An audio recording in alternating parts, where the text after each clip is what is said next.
मुहतरम हाज़रीन,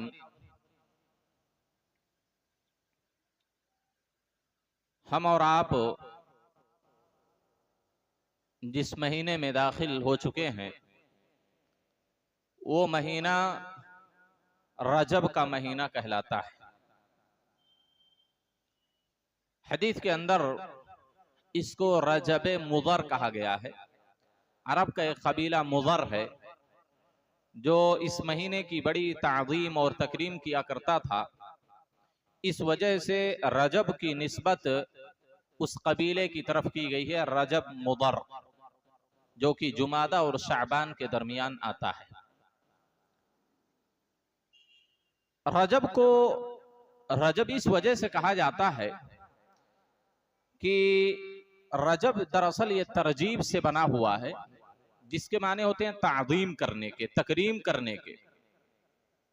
क्योंकि जाहिलियत के अंदर इस महीने की लोग बड़ी ताज़ीम किया करते थे और इसकी आज़मत और तक़द्दुस के खातिर जाहिलियत के लोग इस महीने में क़त्ल क़िताल नहीं किया करते थे।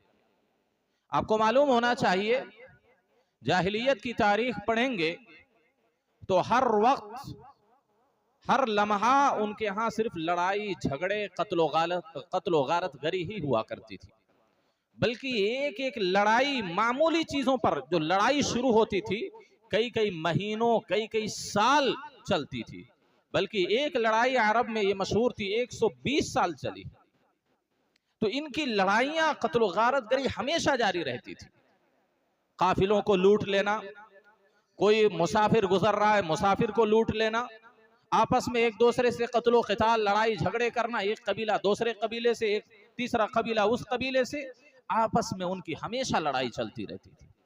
लेकिन जाहिलियत में इस महीने को इतना तक़द्दुस और इतनी आज़मत हासिल थी कि रजब का महीना दाखिल होते ही जाहिलियत के लोग कत्ल क़िताल नहीं करते थे। इसी वजह से इसका एक नाम रजबुल असम है। असम का मतलब होता है गूंगा, बहरा। क्यों रजबुल असम इसको क्यों कहते थे? एक वजह तो यह है कि इसमें कत्ल क़िताल की कोई हरकत नहीं होती थी और हथियारों की आवाज नहीं सुनाई देती थी। कत्ल क़िताल जब करते हैं, लड़ाई झगड़े करते हैं, तो आपस में तलवारें या नेज़े या जो भी आलात हर्ब व ज़र्ब है, जब एक दूसरे से टकराते हैं तो आवाज आती है। तो रजब असम इस वजह से कहते थे क्योंकि इसमें कत्ल क़िताल की, उनके सिलाह की और उनके हथियारों की आवाज नहीं सुनाई देती थी, कत्ल क़िताल की आवाज नहीं सुनाई देती थी, लोग इसमें हरकत नहीं करते थे। तो इस वजह से इसको रजबुल असम भी कहा जाता है। हाज़रीन गिरामी, आप ये जान लें कि रजब का जो महीना है ये 4 जो हुर्मत वाले महीने हैं, उन 4 हुर्मत वाले महीनों में से एक रजब है। जैसा कि अल्लाह ने कहा, इन्न इद्दतश-शुहूरि इंदल्लाहि 12 शहरन फी किताबिल्लाह यौमा खलक़स-समावाति वल अर्द मिनहा अर्बअतुन हुरुम। अल्लाह ने जब से आसमान और जमीन को पैदा किया है तब से महीनों की तादाद 12 है। आसमान और जमीन कब पैदा हुए तब से अल्लाह ने महीनों की गिनती 12 मुतय्यन कर दी, जिनमें से 4 महीने हुर्मत वाले हैं। और नबी सल्लल्लाहु अलैहि वसल्लम ने बताया कि 4 महीने हुर्मत वाले कौन है? आपने कहा दुल्क़अदा है, दुल्हिज्जा है, रजब है, मुहर्रम है। ये 4 महीने हुर्मत वाले हैं। उन्हीं में से एक महीना रजब है जो इस्लामी हिजरी के एतबार से, इस्लामी महीनों के एतबार से ये 7वां महीना शुमार किया जाता है। उसके बाद शाबान आता है, फिर रमजान आता है। तो ये हुर्मत वाले महीनों में से एक है। लिहाजा हर मुसलमान को चाहिए कि इस महीने के अंदर खुसूसी तौर पर अल्लाह की हुदूद से तजावुज ना करे, गुनाहों से बाज रहे, ना तो अपने ऊपर जुल्म करे गुनाह करके, फराइज को छोड़ करके, और ना किसी और दूसरे इंसान पर जुल्म करे। क्योंकि इस महीने में खुसूसी तौर पर अल्लाह रब्बुल आलमीन ने अपने नफ्स पर जुल्म करने से सख्ती के साथ रोका है। अल्लाह ने कहा, फला तज़लिमू फीहिन्ना अनफुसकुम, तुम इन महीनों के अंदर, हुर्मत वाले महीनों में अपने नफ्स पर जुल्म ना करो। जुल्म का माना और मफहूम बहुत वसी है, हर गुनाह जुल्म के अंदर शामिल है। हर अल्लाह के हुक्म को ठुकरा देना, अल्लाह के वाजिबात और फराइज को छोड़ देना, ये भी जुल्म है। गुनाह करना, हराम काम करना, ये भी जुल्म है। और वाजिब को छोड़ देना, ये भी जुल्म है। या बिदआत को अंजाम देना, ये भी जुल्म है। इस महीने में बहुत सारी बिदअतें लोगों ने इजाद की हैं।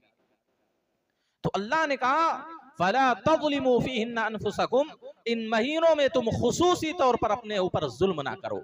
इमाम क़तादा रहमहुल्लाह इस आयत की तफसीर में फरमाते हैं इन्नज़्ज़ुल्म फ़िल अश्हुरिल हरामी अअज़मु ख़तियतन व विज़रन मिनज़्ज़ुल्मि फ़ीमा सिवाहा। इन महीनों में दीगर महीनों की बनिस्बत जुल्म का जो गुनाह है और जुल्म का जो बोझ है बहुत भारी और भरकम है।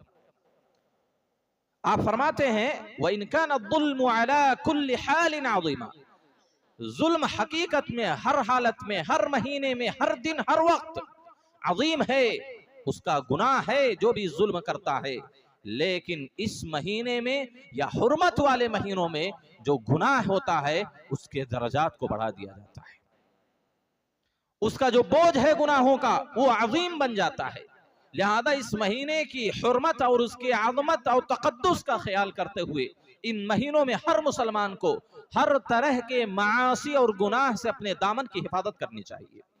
इन महीनों में खुसूसी तौर पर अल्लाह रब्बुल आलमीन के वाजिबात को, उसके हुकूक को, उसके फराइज को अंजाम देने की हद से ज्यादा कोशिश करनी चाहिए। यही हुर्मत वाले महीनों का मतलब है।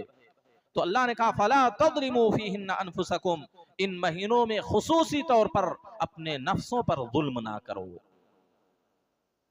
अगर इन महीनों में कोई नमाज छोड़ता है ये जुल्म है। जिस तरह दीगर महीनों में नमाज छोड़ना, नमाज में सुस्ती करना, दीगर वाजिबात के अदायगी में कोताही बरतना जुल्म है। इस महीने में अगर कोई नमाज छोड़ता है, हुर्मत वाले महीनों में अगर कोई गुनाह करता है तो उस जुल्म का पैमाना और उस जुल्म का दर्जा और मकाम बहुत बढ़ जाता है, उसको और ज्यादा गुनाह मिलता है। लिहाजा हुर्मत वाले महीनों में काहिली नहीं होनी चाहिए। इन हुर्मत वाले महीनों में अल्लाह की नाफरमानी नहीं होनी चाहिए। इन हुर्मत वाले महीनों में फराइज की अदायगी में कोताही नहीं होनी चाहिए, क्योंकि जुल्म बढ़ जाता है, गुनाह का बोझ और बोझल हो जाता है। हाज़रीन गिरामी, इसी वजह से इन महीनों के अंदर जितना मुमकिन हो सके इताअत व बंदगी के काम अंजाम देना चाहिए और जितना मुमकिन हो सके अल्लाह की नाफरमानी से, उसकी मासियात से दूर रहना चाहिए।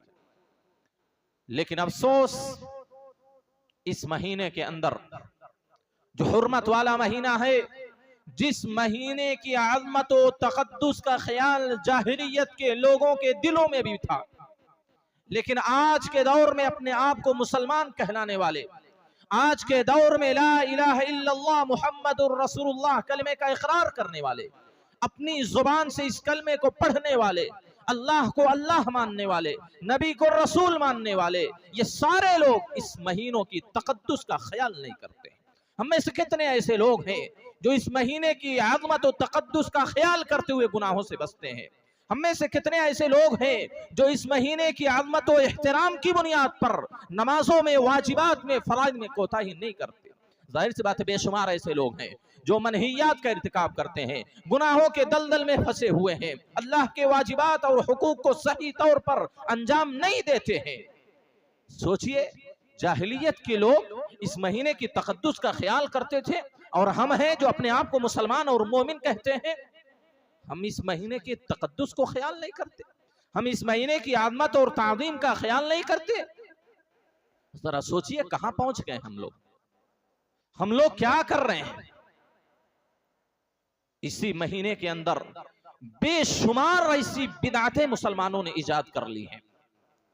आप देखें, इस महीने में खुसूसी तौर पर बहुत सारे लोग बहुत सारी तरह की इबादतें अंजाम देते हैं। कुछ मखसूस रोजे इस महीने में रखे जाते हैं जिसको रजबी रोजा कहा जाता है और उसकी बड़ी बड़ी फजीलतें लोगों ने गढ़ ली हैं। आप ये जान लें कि इस महीने के अंदर दीगर महीनों के बिलमुकाबिल कोई भी खास इबादत अल्लाह के नबी सल्लल्लाहु अलैहि वसल्लम से साबित नहीं। कोई भी खास इबादत, कोई खास रोजा, कोई खास नमाज, कोई खास और अमल अल्लाह के नबी सल्लल्लाहु अलैहि वसल्लम से सही सनद के साथ साबित नहीं। जितनी इबादतें, जितने अमाल रजब के महीने में लोग अंजाम देते हैं, सब के सब बिदआत में शुमार होते हैं। आप देखें, बहुत सारे लोग रजब के महीने में खुसूसी तौर पर पहले जुमेरात को रोजा रखते हैं। रजब का जो पहला हफ्ता होता है, जुमेरात को रोजा रखते हैं और उसकी बड़ी फजीलतें बयान करते हैं। हालांकि नबी सल्लल्लाहु अलैहि वसल्लम से साबित नहीं, बल्कि उमर इब्नुल खत्ताब रज़ियल्लाहु तआला अन्हु अगर किसी को खुसूसी तौर पर रजब के महीना होने की वजह से रोजा अगर कोई रखता था तो उसको मारते थे, उसको कोड़े लगाते थे। कहते हैं यज़रिबु अकुफ़्फ़न नास फी रजब हत्ता यदऊहा फिल जिफान, यहाँ तक कि वो अपने प्लेटों में, अपनी हांडियों में खाना रख लेते, उनको मारते थे। वयक़ूल कुलो, और आप कहते थे खाओ। फ़इन्नमा हुआ शहरुन कान युअज़्ज़िमु अहलुल जाहिलिया, क्योंकि ये वो महीना है जिसकी ताज़ीम जाहिलियत के लोग करते थे। आप मारते थे ऐसे लोगों को जो खुसूसी तौर पर रजब के महीने में रोजा रखता था, जो उसकी खास फजीलत का एतकाद रखता था। उमर इब्नुल खत्ताब रज़ियल्लाहु तआला अन्हु ऐसे लोगों को मारते थे। अब्दुल्लाह इब्न अब्बास रज़ियल्लाहु तआला अन्हु इस महीने में खुसूसी तौर पर रोजा रखने से मना करते थे।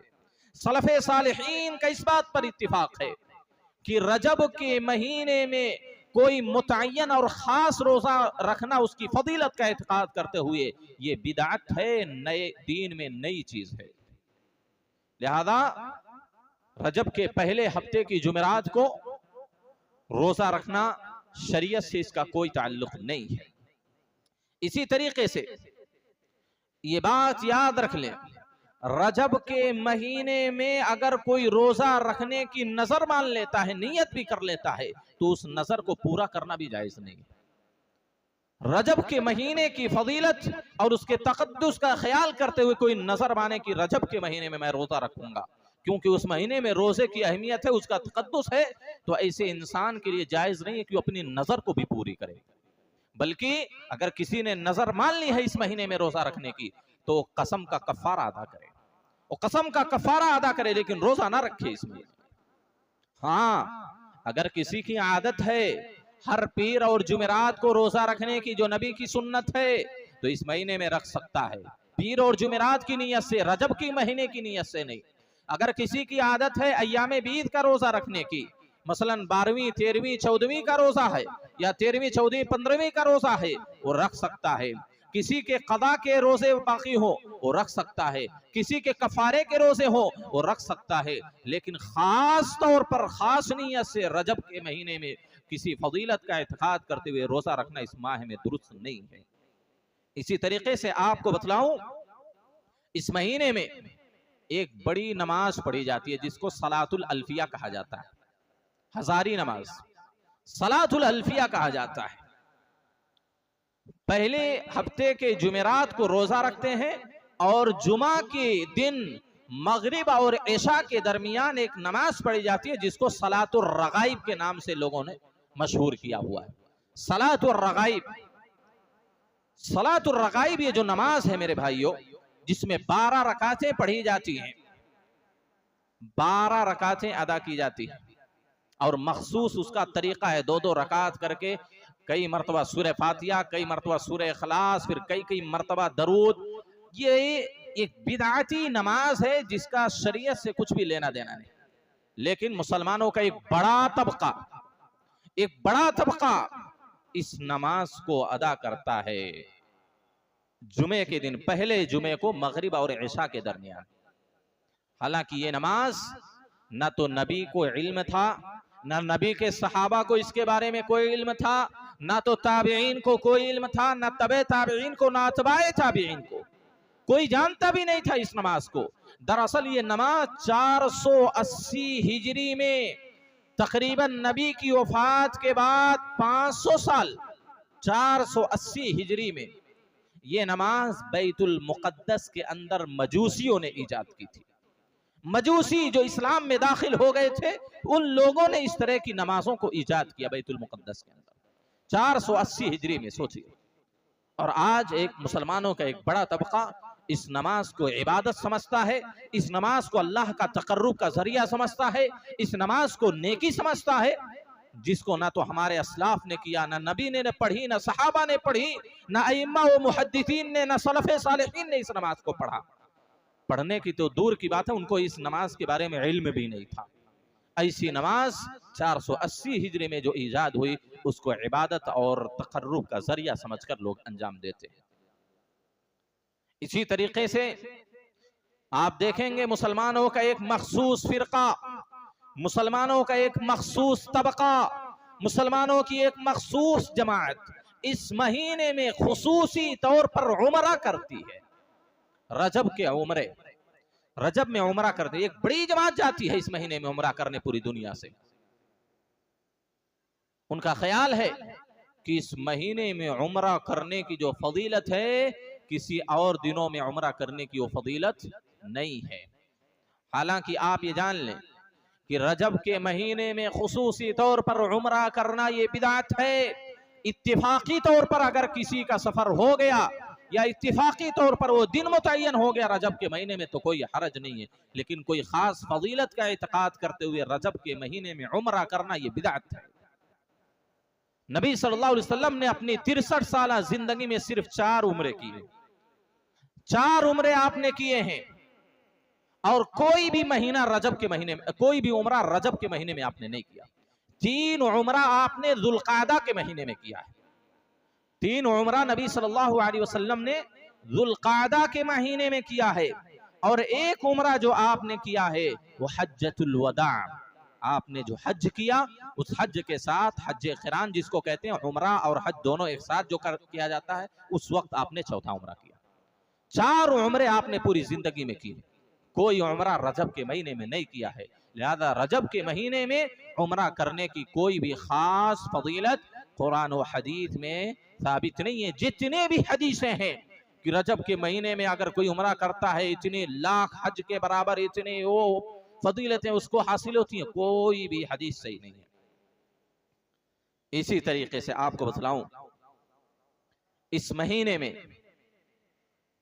बहुत सारे लोग ये एतकाद रखते हैं और बाकायदा लोग जश्न भी मनाते हैं। आप देखेंगे, आपने देखा भी है कि 27 रजब को मस्जिदों में लाइटें लगी होती हैं, मज़ारों पे तो लगती हैं, ढोल तो कव्वालियां, नाच गाने, ये सारी चीजें चलती हैं।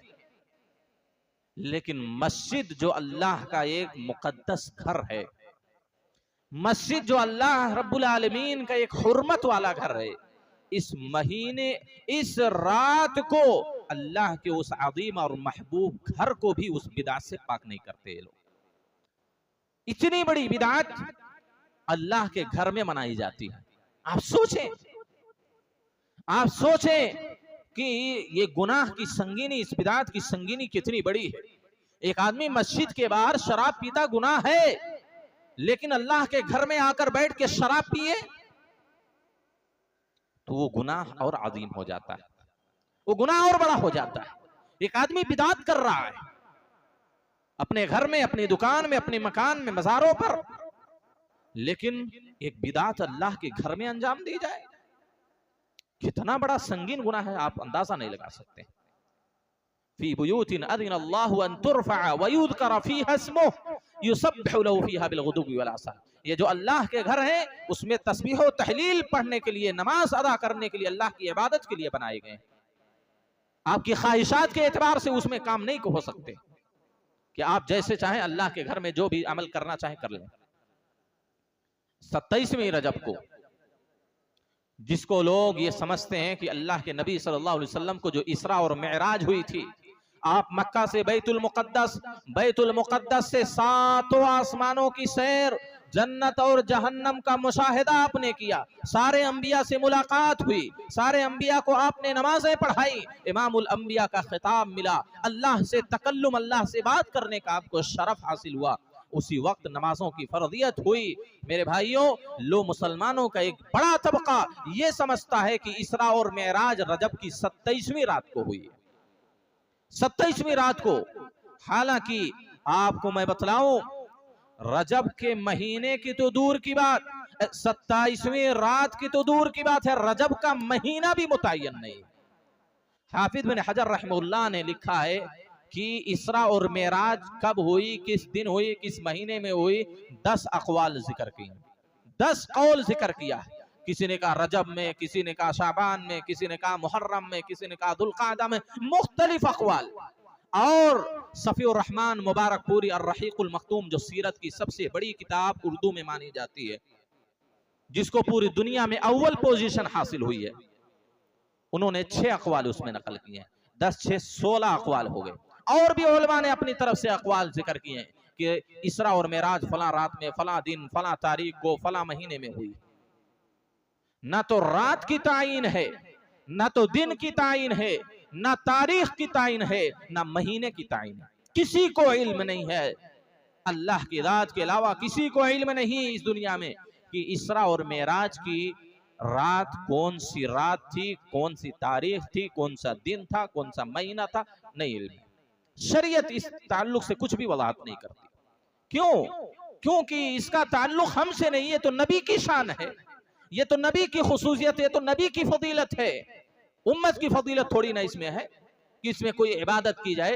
ये तो हमारे नबी की शान है कि अल्लाह रब्बुल आलमीन सातों आसमान के ऊपर बुलाकर आपसे बात कर रहा है, आपको जन्नत दिखा रहा है, आपको जहन्नम दिखा रहा है, आपको अंबिया से मुलाकात करा रहा है, आपके ऊपर फराइज की फराइज 5 वक्ता नमाजों की अल्लाह रब्बुल आलमीन ने वही की फर्ज हुई। ये तो मेरे नबी की शान है, ये आपकी आज़मत है। इसी वजह से उम्मत को इस बात की खबर ना मिलना और इसरा व मेराज की तायीन ना होना, इस बात की वाज़ेह दलील है कि इस रात को कोई भी इबादत उम्मत के लिए जायज़ और दुरुस्त नहीं है। तो 27वीं रजब को ये जो बहुत सारे ढोल तमाशे बजाए जाते हैं, कव्वालियां गाई जाती हैं, रातों को नमाजें पढ़ी जाती हैं, दिन को रोजा रखा जाता है, इसका कोई भी सबूत कुरान और हदीस में मौजूद नहीं है, न तो सलफ़ सालिहीन से इसके बारे में कुछ भी साबित है।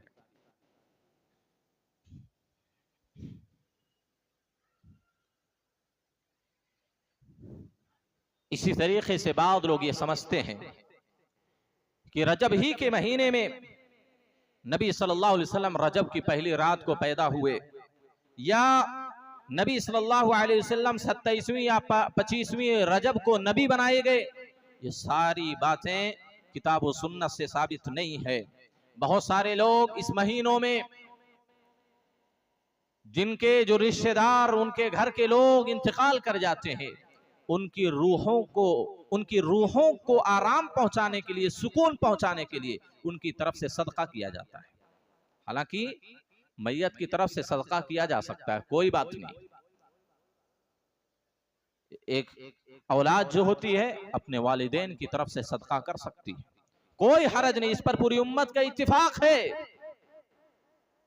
कि अगर कोई अपनी माँ की तरफ से सदका करना चाहे जो इंतकाल कर चुकी हो, कर सकता है। अपने वालिद की तरफ से सदका करना चाहता हो, किसी मस्जिद में कुछ पैसा लगाना चाहता हो, बच्चों की कुछ किफालत करना चाहता हो, यतीम बच्चों की किताबें छपवाना चाहता हो, इस कबील से जो भी नेक काम है, वालिदैन की तरफ से सदका किया जा सकता है। लेकिन इस महीने में खुसूसी तौर पर मुर्दों की रूहों को सुकून पहुंचाने के लिए उनकी तरफ से सदका करना ये बिदअत है। या इसी तरीके से बहुत सारी मखसूस दुआएं भी इस महीने के मुताल्लिक गढ़ ली गई हैं। अल्लाहुम्मा बारिक लना फी रजब व शअबान व बल्लिगना रमज़ान। इस दुआ की कोई हकीकत नहीं है, इस दुआ की कोई हकीकत नहीं कि अल्लाह रजब और शाबान में हमको बरकत अता फरमा और रमजान तक हमको पहुंचा। आप दुआ कर सकते हैं रमजान का महीना हासिल करने के, लेकिन ये दुआ नबी सल्लल्लाहु अलैहि वसल्लम से साबित नहीं है। इस तरह से और भी बेशुमार बहुत सारे लोग इस बात का इत्तेकाद रखते हैं कि रजब के महीने में खुसूसी तौर पर ज़कात निकालने का, रजब के महीने में ज़कात निकालना ये कोई मसनून और मुस्तहब अमल नहीं, बल्कि जब इंसान के माल पर साल गुजर जाए और निसाब को उसका माल पहुंच जाए, तो ऐसी सूरत में उस पर ज़कात निकालना वाजिब है, चाहे वो रजब का महीना हो, चाहे शाबान का हो, चाहे रमज़ान का हो, चाहे मुहर्रम का कोई भी महीना हो। दो शर्तें ज़कात के वाजिब होने के लिए, दो शर्तें हैं। पहली शर्त यह है कि उस माल पर सर गुजर चुका हो, और दूसरी शर्त यह है कि वो निसाब को पहुंच चुका हो, तो उस इंसान को ज़कात निकालना वाजिब होगा। इसके अलावा बेशुमार क्या है, लोगों ने बिदआत और खुराफात गढ़ लिए हैं, लेकिन एक मुसलमान को जो चाहिए इस महीने में खुसूसी तौर पर हमने कहा बिदआत और खुराफात से अपने आप को महफूज रखे, शिर्क व कुफ्र के अमाल से अपने आप की हिफाजत फरमाए, और इस महीने में खुसूसी तौर पर हर तरह के गुनाह, मासी और जुल्म से अपने आप, अपने दामन को महफूज रखे, और नेकियों में, इताअत व बंदगी के कामों में बढ़ चढ़ कर हिस्सा ले। आपको बतलाऊं, ये जो रजब का महीना है, सलफ़े सालिहीन रमज़ान की तैयारी यहीं से शुरू कर देते थे। हमारे सलफ रमज़ान की तैयारी रजब के महीने से शुरू करते थे। अबू बकर अल बलखी कहते हैं, शहरु रजब शहरु ज़रई, रजब का महीना ये खेती करने का महीना है। वह शहरु शाबान सक़यु ज़रई, और शाबान का उसके बाद का जो महीना है ये खेती को सैराब करने का, खेती को पानी देने का महीना है। वह शहरु रमज़ान शहरु हसाद ज़रई, और रमज़ान का महीना उस खेती को काटने का महीना है। बल्कि कहा करते थे, मसलु शहर रजब कर रेह, रजब के महीने की मिसाल हवा के मानिंद है, जो हवाएं बादलों को लाती हैं उस हवा के मानिंद है। वह मसलु शाबान मिसलुल गईम, और शाबान का महीना बदली के मानिंद है। वह मसलु रमज़ान मसलुल मतर, और रमज़ान का महीना बारिश के मानिंद है, क्योंकि रमज़ान में कसरत के साथ अल्लाह की खैर व बरकतें नासिल होती। ये हमारे सलफ़े सालिहीन थे। हमारे सलफ़े सालिहीन के मुताल्लिक़ आता है कि रजब और शाबान का महीना जब शुरू हो जाता तो दीगर महीनों और दीगर अय्याम के बिलमुकाबिल अपनी इबादतों में इजाफा कर लेते थे। यहीं से उनकी मश्क और तमरीन और रिहर्सल शुरू हो जाती थी। रमज़ान की तैयारी यहीं से उनकी शुरू होती थी, रजब और शाबान से। लेकिन आज के मुसलमान हैं जो इस महीने में और शाबान के महीने में बेशुमार बिदअतों को ईजाद कर लिया है। अल्लाह रब्बुल आलमीन के दीन में नई नई चीज़ें पैदा करके अल्लाह का तकर्रुब हासिल करने की कोशिश की जा रही है, जिसका सबूत कुरान और हदीस में मौजूद नहीं है। लिहाजा अल्लाह का जो खुसूसी हुक्म है, फला तज़लिमू फ़ीहिन्ना अनफुसकुम, ऐ लोगो इन महीनों में खुसूसी तौर पर अपने नफ्स पर जुल्म ना करो, गुनाह के काम ना करो, अल्लाह की नाफरमानी ना करो, और अल्लाह के वाजिबात और उसके हुकूक में कोताही ना करो। यही हम पर ज़रूरी है, और इसी पर हर इंसान अपने बच्चों की परवरिश और तरबियत करे। अल्लाह से दुआ है, अल्लाह हम तमाम लोगों को हमेशा हर वक्त हर तरह की बिदआत और खुराफात से हिफाजत फरमाए, और जब तक ज़िंदगी दे किताब और सुन्नत के मुताबिक ज़िंदगी गुजारने की तौफीक दे। जब खात्मा हो तो खात्मा बिल खैर अता फरमाए। आमीन। व आखिरु दावाना अनिल हम्दुलिल्लाहि रब्बिल आलमीन। अक़ूलु क़ौली हाज़ा अस्तग़फिरुल्लाह ली व लकुम व लिसाइरिल मुस्लिमीन।